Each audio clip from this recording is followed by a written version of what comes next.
Hi guys, today we talk about how can you disable this sign or know how you can do that on your iPhone.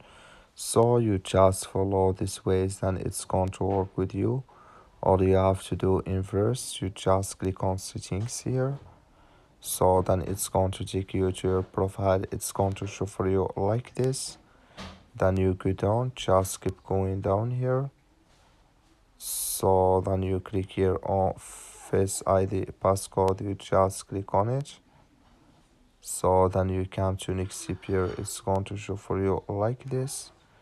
Then you go down, just keep going down, come here to require authentication for Face ID, click in this sign or this color, you click here on OK, then here add your passcode, then automatically it's going to disable with you.